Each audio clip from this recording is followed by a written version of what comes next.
Reconnaissant de pouvoir participer à cette conférence, je disais, reconnaissant de pouvoir, à la suite de Paul, sur la base de son apostolat, comme James, tu y as fait allusion juste avant, à la suite de Timothée, le premier non-apôtre, qui bâtit son ministère dans la dépendance de celui de Paul et qui continue dans l'histoire, le ministère de la proclamation de l'Évangile. Nous sommes là, ensemble rassemblés, pour nous encourager sur la base de Colossiens. Non seulement à prêcher Colossiens, mais avant, à ce que Colossiens parle à nos cœurs. À ce que Paul, inspiré par l'Esprit, parle à nos cœurs. À ce que l'Esprit de Dieu ancre Colossiens dans nos vies, dans nos cœurs, notre relation avec le Seigneur.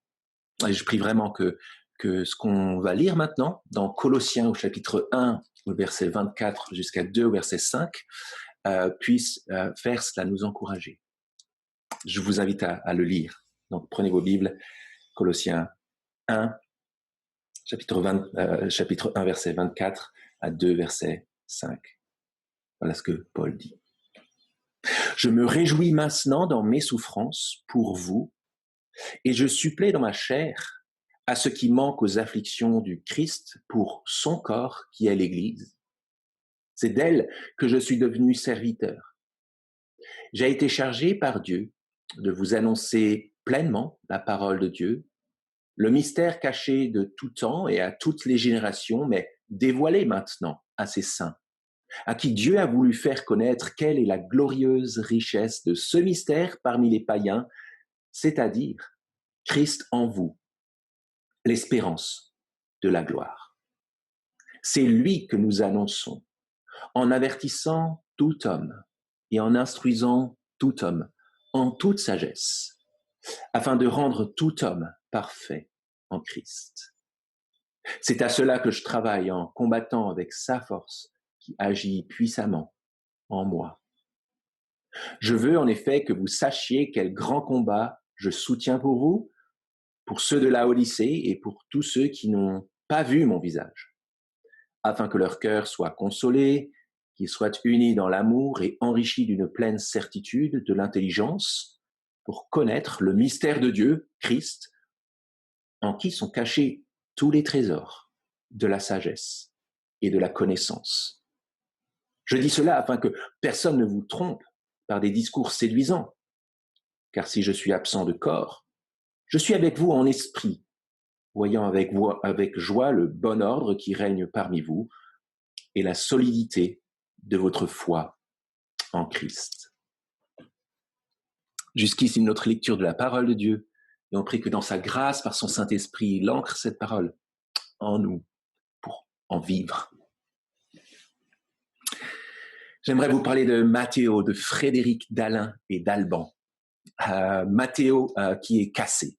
Matteo qui se dit, si on m'avait dit ce que ça coûterait, et que ça coûterait tellement d'être dans le ministère de l'Évangile, je ne serais peut-être pas ici maintenant, je ne serais peut-être même pas lancé dans le ministère. Est-ce que le jeu en vaut vraiment la chandelle? Est-ce que ça vaut même le coup de continuer?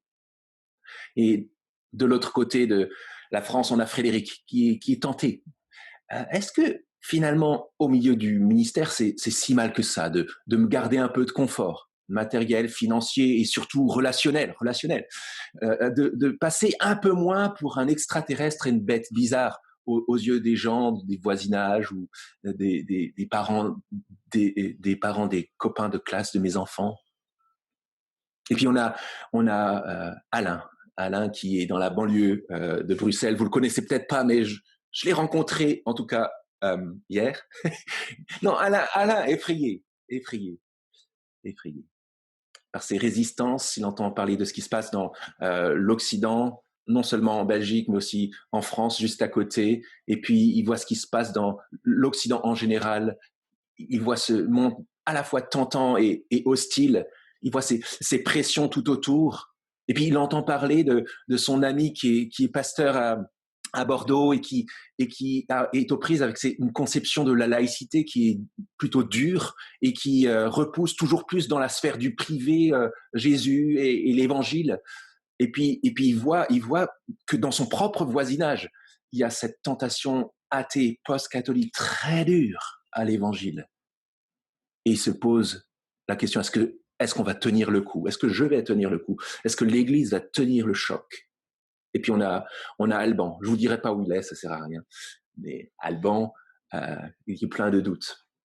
Alban, qui se dit, peut-être comme vous, peut-être comme moi, mon Église est si petite. Je vois aucune croissance vraiment franche depuis des mois. Et puis, il y a ces mouvements à la mode qui sont diffusés aussi par les réseaux sociaux, par Internet, par les médias en général, qui attirent tellement les frères et sœurs. Comment répondre à ça? Je suis pas sûr de pouvoir. Est-ce que moi-même, je suis en train de passer à côté de quelque chose d'important? Est-ce que je devrais acquérir plus de techniques, aller me former encore dans l'un ou l'autre domaine? Est-ce que l'évangile auquel j'ai été appelé dont j'ai été appelé de proclamer, que j'ai été appelé de proclamer. Est-ce que l'évangile, ça marche vraiment, vraiment, dans tous ces cas-là? C'est pas facile, et vous voyez que ces petites études de cas, c'est une liste non exhaustive. J'imagine que vous avez vos propres réflexions, expériences, exemples, découragements aussi, et doutes. Mais je suis sûr que passer au filtre de ce que Paul dit ici aux Colossiens, beaucoup de ces luttes, de ces pensées, de ces tentations même, si elles ne s'effacent pas carrément, seront au moins remises dans la bonne perspective. Le contexte de ce que Paul a dit jusqu'à présent, c'est que l'évangile, c'est le message suffisant pour croire et pour croître, pour grandir dans la foi. Parce que son centre, son objet, Christ, est le chef suprême, tout suffisant. Et c'est lui qui nous a sauvés, et c'est lui qui nous équipe, et c'est en lui qu'on grandit pour se préparer à la gloire qui vient, à sa gloire. Et à cause de cela, et indépendamment des modes, indépendamment des circonstances, indépendamment de l'espace et du temps, la proclamation de l'évangile, c'est une proclamation nécessaire dans le monde et dans l'Église, mais c'est aussi une proclamation suffisante. Il n'y a pas besoin d'autre chose. Commençons par les versets 24 à 29, où je pense que Paul montre à ses lecteurs que la proclamation de l'évangile de Jésus-Christ est une proclamation qui est nécessaire. Lisons le verset 24, le premier verset. Après avoir parlé de l'évangile qui a été prêché à toute créature sous le ciel, et dont moi, Paul, verset 23, je suis devenu le serviteur, voici ce qu'il dit. Je me réjouis maintenant dans mes souffrances pour vous, et je supplée dans ma chair à ce qui manque aux afflictions du Christ pour son corps qui est l'Église. Alors déjà, même en première lecture, ça peut paraître difficile à comprendre. Je supplie, je complète d'une certaine manière ce qui manque aux afflictions, aux souffrances du Christ pour son corps qui est l'Église. C'est d'autant plus difficile à comprendre quand on regarde le contexte immédiat. Après avoir entendu ce que Paul vient de dire au chapitre 1 juste avant, sur Christ, qu'est-ce qui peut bien manquer à celui de qui, par qui et pour qui sont toutes choses? Qu'est-ce qui peut bien manquer à l'œuvre parfaite du Christ, chef suprême de l'Église, à la croix? Rien du tout. Christ est le chef tout suffisant, le chef parfait. Qu'est-ce qui manque aux souffrances de Christ? Qu'est-ce qui manque à Christ, sachant que Christ est déjà parfait? Et en fait, il suffit de regarder la suite du texte, parce que Paul, je pense, montre cela, répond à cela à partir du verset 25. On lit les versets 25 à 27. C'est d'elle, de l'Église, du corps de Christ, que je suis devenu serviteur. J'ai été chargé par Dieu de vous annoncer pleinement la parole de Dieu, le mystère caché de tous les temps et à toutes les générations, mais dévoilé maintenant à ses saints, à qui Dieu a voulu faire connaître quelle est la glorieuse richesse de ce mystère parmi les païens, c'est-à-dire Christ en vous, l'espérance de la gloire. Ce que Paul est en train de dire ici, c'est que ce qui manque à Christ, le chef suprême et parfait, c'est qu'il soit proclamé, qu'il soit annoncé dans le monde, partout dans le monde, même parmi les païens non juifs, dans toutes les nations. Pourquoi? Et on va le voir juste après. Mais c'est intéressant cette notion au verset 26 du mystère caché de tous les temps et à toutes les générations, mais dévoilé. Dieu le fait connaître à ses saints, à son peuple maintenant. J'aime bien imaginer ce qui a pu se passer aux yeux des forces invisibles. Euh, attention, séquence un peu imagination, je le reconnais, mais euh, les forces invisibles, les puissances qui regardent ce que Dieu fait dans l'histoire de l'humanité. Désobéissance d'un homme, et du premier homme et de la première femme. Et qu'est-ce qu'il va faire? Il va sans doute les rejeter, les condamner, les détruire. Ben non, il les habille et il promet que quelque chose va se passer dans l'avenir. Et puis la révolte continue. Et la révolte continue. Et une tour gigantesque avec toutes les nations qui s'allient contre Dieu. Faisons un nom afin d'atteindre le ciel. Qu'est-ce qu'il va faire? Il va certainement les détruire. Non, il les disperse, mais il ne les détruit pas. Et puis ensuite, prolifération du mal, parce que prolifération de l'humanité dans le cœur de laquelle il y a le mal. Qu'est-ce qu'il va faire? Ah oui, regarde, il va les détruire, il promet un déluge. Ça va être terminé avec l'humanité révoltée contre Dieu. Eh bien non. 8 personnes dans une arche qui passent à travers le jugement. Que fait-il? Qu'est-il en train de faire? Quel est le mystère qu'il prépare? Qu'il annonce, mais pas complètement. Il semble vouloir garder quelque chose en réserve pour cette humanité-là. Et puis de l'autre côté de l'arche, le mal était dans l'arche avec Noé. Et ça continue, et ça continue. Et au milieu de cette humanité, il choisit un homme, Abraham. Qu'est-ce qu'il va faire? Il vaut pas mieux que les autres, le pauvre. Il est aussi roublard, il ment, il est de la même nature. Mais pourquoi il le choisit? Et lui promet de bénir les nations à travers lui. Je vous le passe, mais en fait, on pourrait passer toute l'histoire du salut à travers l'histoire qui se tisse dans l'histoire de l'humanité en s'imaginant comment petit à petit les choses se précisent, comment petit à petit les puissances, par exemple, voient ce que Dieu est en train de faire, comment ça se précise en se disant finalement à l'arrivée du Fils sur la terre, à son ministère, à sa mort, à sa résurrection, à son ascension, à sa session à sa droite. C'est ça qu'il est en train de faire. Il préparait le salut immérité pour une humanité qu'il a voulu créer, aimer et qu'il veut sauver dans la foi en Jésus-Christ. Un mystère caché mais révélé. Un mystère caché, il y a une allusion, et là je peux faire allusion à ce qu'on a déjà dit sur Colossiens, la question du mystère, en fait, à gratter, à regarder un peu plus près, la notion de mystère n'est pas étrangère à la Bible. Cette notion de mystère est par exemple présente dans le livre de Daniel, et avec le rêve, par exemple, de Nabuchodonosor, que Daniel explique, vous savez, la statue avec les pieds d'argile. Et Daniel, plusieurs fois, dit que le Dieu révèle ce mystère, lui révèle ce mystère, et qu'est-ce qu'il révèle dans ce mystère? C'est que lui, le grand roi, doit entendre que bien que beaucoup des nations soient sous son ombre et sous sa gouvernance, il va y avoir un royaume que Dieu prépare, qui ressemblera à rien au départ, mais qui va le remplacer, qui ne va être dominé par aucun autre royaume ensuite, et dont le royaume n'aura pas de fin. Christ est le chef suprême de Dieu, le Fils de l'homme, le roi des rois, le Seigneur des seigneurs. Et parce que Jésus est le chef suprême de Dieu, tout suffisant, il faut qu'il soit proclamé, non seulement dans l'Église, mais aussi dans le monde entier.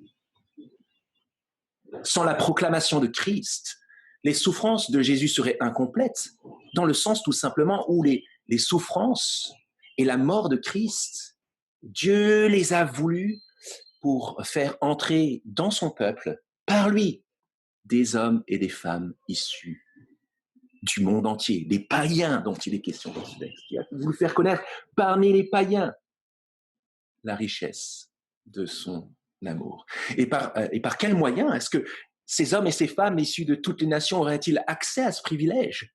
Réponse: par la proclamation de Christ. Pour que ces hommes et ces femmes issus des nations païennes, du monde entier, entendent, croient en lui, soient pardonnés, s'attachent à lui, vivent en lui, grandissent en lui et entrent dans sa gloire. Pour que, finalement, fin du verset 27, Christ en vous, vous les païens, l'espérance de la gloire. Christ, le roi choisi par Dieu, promis au peuple juif, en vous, vous les non-juifs, issus de toutes les nations de la terre, d'autres cultures, d'autres convictions, d'autres religions, d'autres régions, d'autres époques. Christ en vous, l'espérance de la gloire. Une espérance dont Paul a déjà parlé dès le début, qui est produite par l'évangile de vérité. Une espérance dont Paul vient de parler au verset 23 en disant ne vous détachez pas loin de l'espérance. Une espérance de la gloire dont il parlera au chapitre 3 d'une manière majestueuse. Et que je répète encore maintenant, qui doit être le point de mire de notre vie et de notre ministère. Lorsque Christ paraîtra dans la gloire, alors nous paraîtrons aussi avec lui dans la gloire. Christ en vous, l'espérance de la gloire. Ce qui manque à Christ, que ce soit dans le monde ou dans l'Église, c'est quand il n'est pas proclamé. Ça me fait penser un petit peu à la Deuxième Guerre mondiale. Encore, on y revient, on parlait du débarquement hier, on parle de l'armistice aujourd'hui. Signature enfin, après des tentatives de putsch ratés contre Hitler, après des essais de résistance infructueuse de la résistance. Oui, l'armistice est enfin signé. Hitler est enfin mort. La paix est enfin annoncée. Mais à quoi ça sert à quoi cela sert si ce n'est pas proclamé? Ça doit être proclamé à tout le monde. Ça doit être proclamé à tout le monde dans toute l'Europe, dans le monde entier. Ça doit être proclamé non seulement aux gens qui ont résisté au nazisme, mais aussi à ceux qui étaient partisans du nazisme. Il faut que, amis comme ennemis, entendent la bonne nouvelle de l'armistice signé. Ça me fait penser à cela tout simplement parce que ce dont on est en train de parler là est bien meilleur encore. Après cet armistice-là, le rideau de fer, comme Churchill l'avait annoncé bien avant, le rideau de fer est tombé sur l'Europe. Les guerres ont continué. Des nouveaux conflits ont explosé. Et même à l'intérieur d'un bloc de l'Ouest très sympathique, les tensions, le péché a continué. Et là, on parle de la réconciliation éternelle avec le Dieu vivant, par le Fils, le chef suprême. Et cela, il faut que ce soit annoncé. Annoncé à ceux qui veulent l'entendre comme à ceux qui ne sont pas disposés a priori à l'entendre. C'est le motif de l'Évangile, qu'il soit proclamé. L'Évangile est fait pour être reçu, mais aussi pour être transmis. C'est dans la nature même de l'Évangile. Je parle de la Deuxième Guerre mondiale, cet exemple limité de l'armistice en 1945. Et on peut peut-être tout simplement parler de la nécessité de ne pas cacher un trésor. Vous savez, comme si on recevait du maître un talent, un extrait de son trésor à lui, qu'il nous confie pour le faire fructifier dans le monde, et puis que nous, on le prendrait, on le cacherait dans un mouchoir, on le mettrait sous terre, en attendant que le maître revienne. Non, l'évangile, la richesse de Dieu en Jésus-Christ pour le monde entier est fait pour être proclamé. Alors attention, ne nous trompons pas. On serait tenté de se taire dans notre Occident post-chrétien, en pensant a priori que dans notre contexte, de toute façon, personne ne sera intéressé, personne ne voudra entendre l'évangile. Mais c'est réfléchir à l'envers, cela, à l'envers de ce texte. Parce que le scandale dans ce monde, dans notre Europe post-chrétienne ou dans notre France républicaine et laïque, ce n'est pas de se mettre à parler de Christ, Le scandale dans notre contexte, c'est que Christ ne soit pas proclamé. Ça, c'est un vrai scandale. Alors, comment avoir une proclamation qui soit digne, qui soit à la hauteur de la gloire de Christ?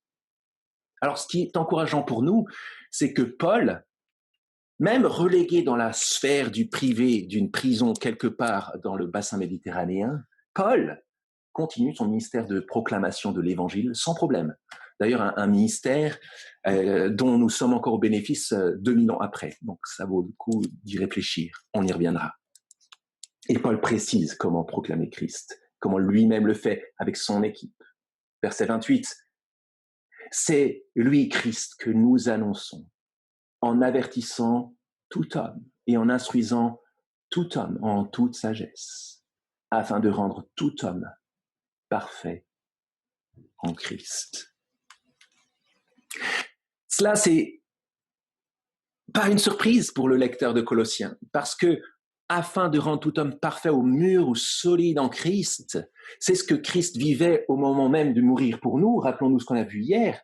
Il vous a maintenant, au verset 22 qui précède juste, il vous a maintenant réconcilié par la mort dans le corps de sa chair pour vous faire paraître devant lui saint, sans défaut et sans reproche. C'était d'ailleurs la raison pour laquelle Paul et Timothée priaient ce genre de choses pour les Colossiens, qu'ils puissent marcher d'une manière digne du Seigneur, pour lui être en tout point agréable, pour qu'ils puissent être mûrs en Christ. Alors mettons-nous à la place des Colossiens, lorsqu'ils entendent le privilège. Donc c'est pas juste au monde entier, c'est avec le privilège d'exclusivité pour les saints, pour les chrétiens. Verset 25, Paul dit aux yeux et aux oreilles des Colossiens, j'ai été chargé de vous annoncer pleinement la parole de Dieu. Le mystère caché m'est dévoilé à ses saints, à son peuple mis à part. À qui, c'est-à-dire à ses saints, Dieu a voulu faire connaître quelle est la glorieuse richesse du mystère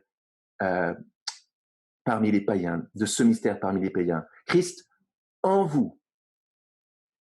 Cette répétition un peu lourde de Paul, c'est le réconfort puissant pour les Colossiens. Quel privilège incroyable d'être les objets d'amour et d'attention du Dieu vivant en Jésus-Christ. Quelle sécurité solide. C'est pas une improvisation de la dernière minute. C'est un mystère soigneusement préparé, conçu en Dieu, annoncé en Jésus-Christ, dans le but que des hommes et des femmes de toutes les nations soient bénis en Christ. Pour nous, qui ne sommes pas les Colossiens, mais qui sommes de la même nature, qui écoutons Paul à la suite des Colossiens, régalons de cette promesse. Parce que notre foi est résolument ancrée en Christ, nous aussi, nous avons reçu le droit d'entrer dans la présence de Dieu. Nous aussi, nous allons vivre dans sa gloire éternelle. Nous aussi, Christ en nous, l'espérance de la gloire. Et ce texte, puisque Paul parle de son apostolat d'une manière très nette, c'est aussi pour nous une occasion de réfléchir sur nos propres ministères qui dépendent de son ministère d'apôtre, qui doivent chercher le modèle de ministère en lui. Dans nos ministères, cela pose la question de la place de la parole de Dieu, la place de Christ. Paul dit, c'est lui que nous proclamons à ses saints, à ceux qu'il a appelés parmi tous les peuples, et que lui, le chef suprême, nous confie. Cela attire l'attention sur la grande ambition que Dieu a pour son peuple à travers notre ministère, le ministère de l'Évangile. On a la manière, en exhortant tout homme, c'est-à-dire par des encouragements, où on va chercher des hommes et des femmes élus de toutes les nations, que Dieu regroupe, comme dit Calvin, qu'il recueille par la proclamation de l'Évangile dans son peuple. Et on exhorte soigneusement tout homme. Et aussi, Paul rajoute en instruisant tout homme, dans le sens de l'édification. D'ailleurs, la notion d'édification viendra plus tard. Rester fondé en Christ. Un regard soigneux. C'est pas le mot utilisé là, c'est pas juste la proclamation dans le sens général, c'est l'annonce particulière, précise, soignée, attentive, comme on prend soin d'une culture pour qu'elle porte du fruit, en fin de compte. Paul dit non seulement en exhortant tout homme, en instruisant tout homme, mais aussi en toute sagesse, dans toute finesse, en toute capacité, à la hauteur, et Calvin le dit aussi très bien dans son commentaire, à la hauteur de Christ, puisque Christ est toute la sagesse de Dieu. Lorsque nous instruisons tout homme en toute sagesse, nous visons à ce que toute chose révélée de Christ grandisse dans nos ministères et dans la vie de tous. En Christ, par Christ et pour Christ.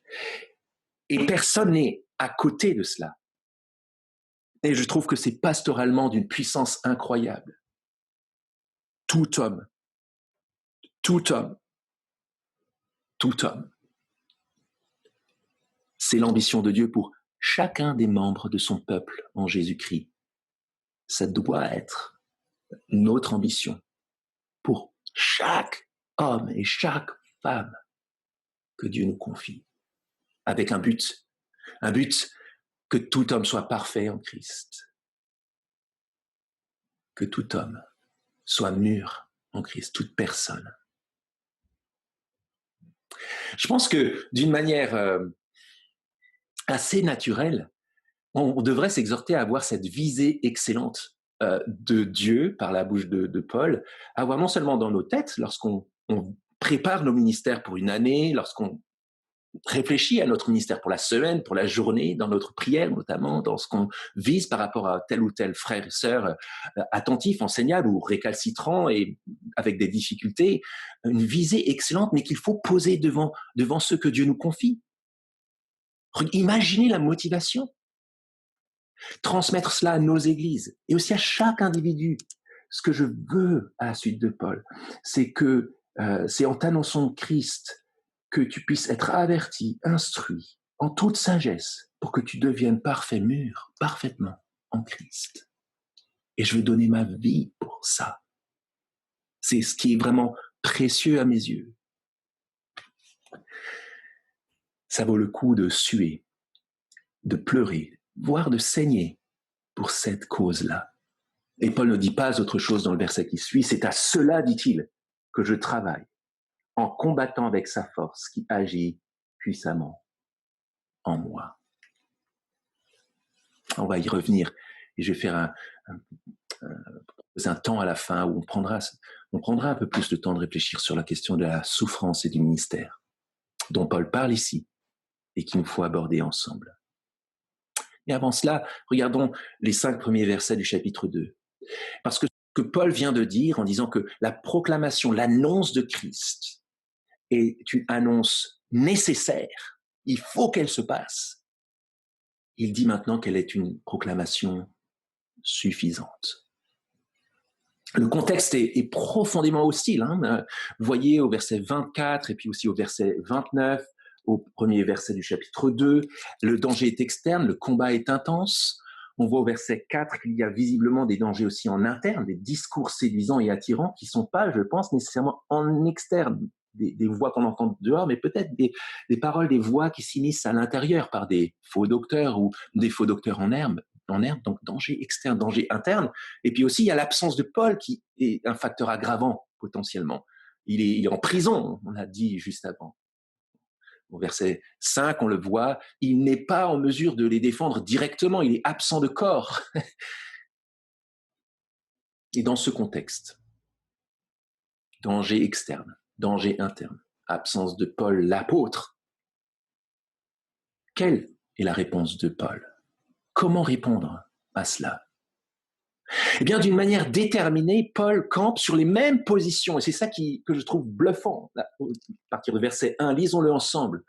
Je veux, en effet, c'est pour ça que je vous dis tout ça sur mon ministère, je veux que vous sachiez quel grand combat je soutiens pour vous, pour ceux de Laodicée, pour tous ceux qui n'ont pas vu mon visage, nous aussi, afin que leur cœur soit consolé, qu'ils soient unis dans l'amour et enrichis d'une pleine certitude de l'intelligence, en leur proposant plein de nouvelles techniques qui seront utiles pour qu'ils tiennent le coup, plein de nouveaux chants qui parlent de l'unité, de notre volonté d'être une. Ah non, pardon. Non, non. Afin qu'ils soient unis dans l'amour, enrichis d'une pleine certitude de l'intelligence, pour connaître le mystère de Dieu Christ, en qui sont cachés tous les trésors de la sagesse et de la connaissance. Alors les frères, soit Paul radote et ne se rend pas compte qu'il se répète, soit il est en train de dire que la proclamation nécessaire pour l'accroissement du peuple de Dieu et la gloire de Christ dans l'Église, c'est aussi la proclamation qui est suffisante, quels que soient les dangers et les besoins. Énorme. Le contexte est hostile. Le contexte hostile risque clairement de décourager les Colossiens dans leur croissance. Paul leur proclame qu'en Christ, trésor de Dieu, ils sont encouragés et ils pourront continuer à grandir.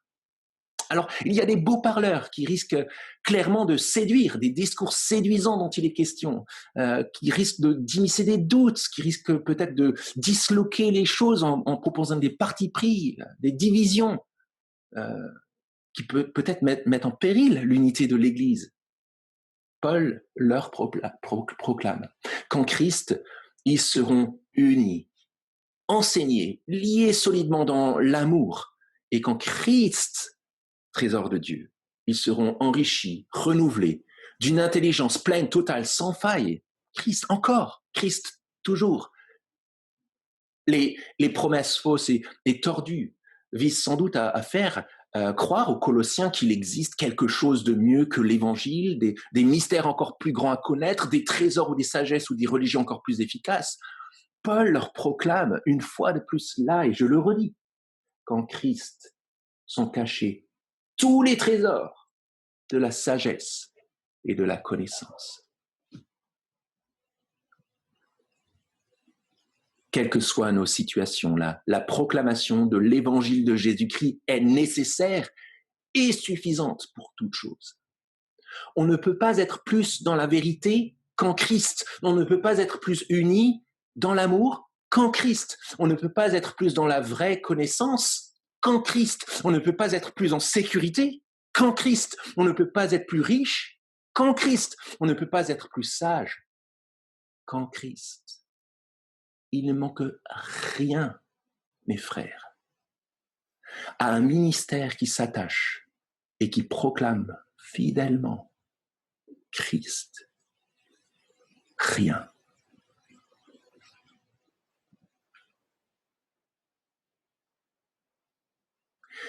La proclamation de l'évangile de Jésus-Christ est nécessaire et suffisante pour l'accroissement du peuple de Dieu dans le monde, la solidité de la foi de ce peuple et la croissance de chacun de ses membres. Et Paul le sait.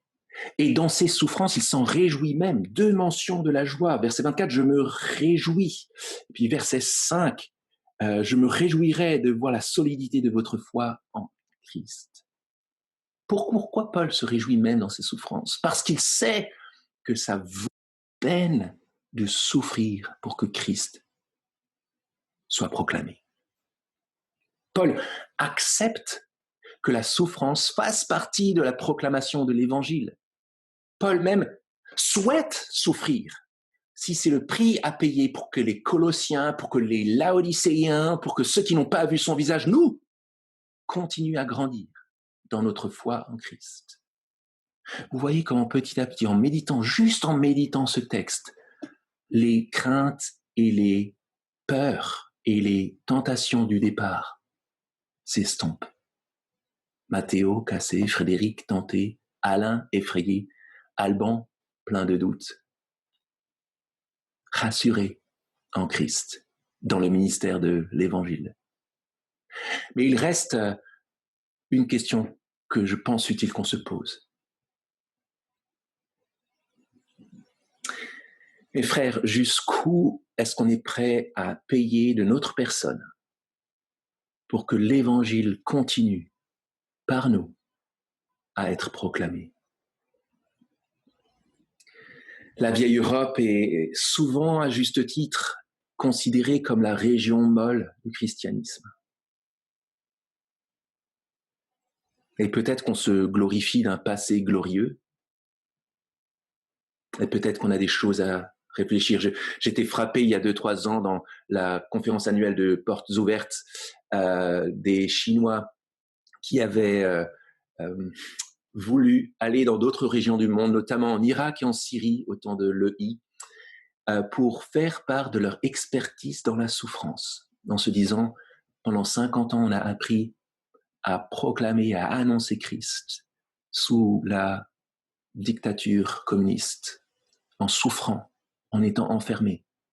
Et on veut vraiment servir les autres frères et sœurs d'ailleurs pour leur apprendre à continuer à proclamer Christ dans la souffrance.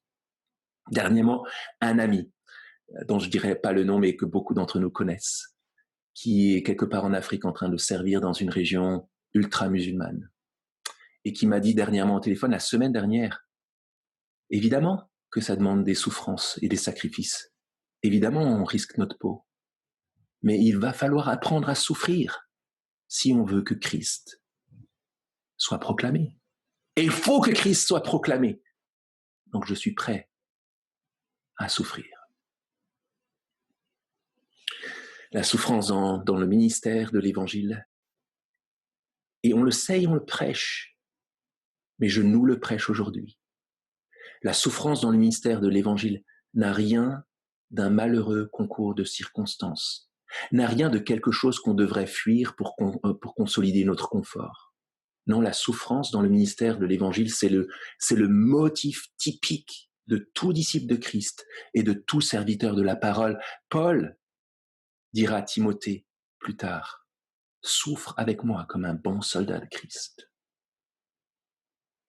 Personne n'aime ni ne veut souffrir. Je n'aime pas souffrir. Je déteste cette idée. C'est un de mes cauchemars les plus clairs. Mais avoir peur de souffrir, c'est risquer de se taire. Alors bien sûr, les circonstances extérieures, notamment politiques, peuvent générer plus de souffrance. On a parlé de régions extrêmes, mais sous nos latitudes. Sous nos latitudes. Peut-être aussi que si on ne souffre pas beaucoup, c'est peut-être que notre proclamation de Christ n'est pas suffisamment claire, exclusive ou courageuse. Ne confondons pas une église qui se cache parce qu'elle est persécutée avec une église qui se cache parce qu'elle ne veut pas être persécutée. Peut-être aussi que le confort de ce monde a plus de prise sur nous qu'on voudrait bien l'admettre, notamment le confort relationnel.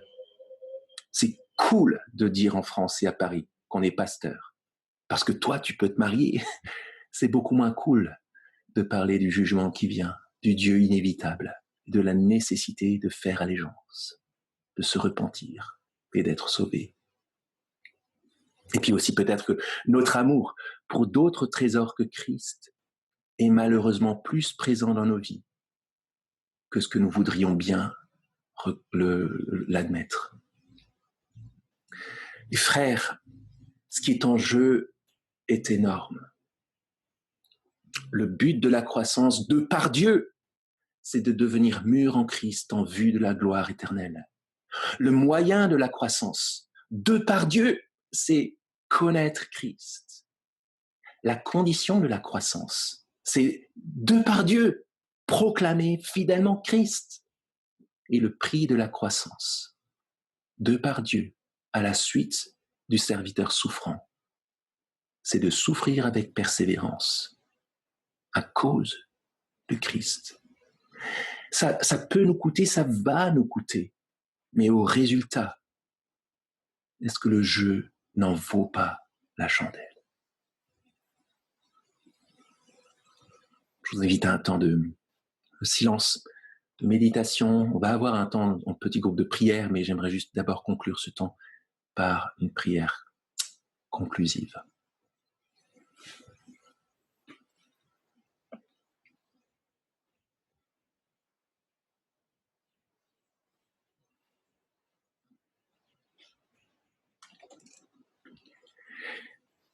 C'est Christ que nous annonçons en avertissant tout homme et en instruisant tout homme en toute sagesse, afin de rendre tout homme parfait en Christ. C'est à cela que je travaille en combattant avec sa force qui agit puissamment en moi.